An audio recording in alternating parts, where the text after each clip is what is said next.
View দেখতে হবে, চলো দেখা যাক।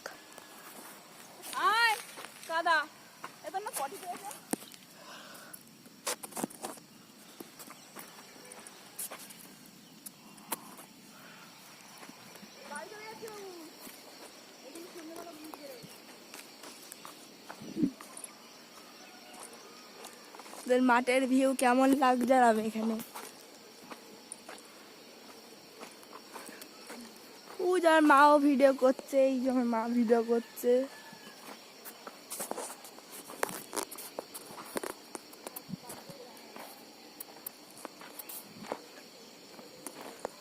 তোমরা কিন্তু লাইক সাবস্ক্রাইব, শেয়ার, কমেন্ট কিন্তু সব করবে, ঠিক আছে? দেখুন, তাহলে আমরা আপাতত শেষ করলাম।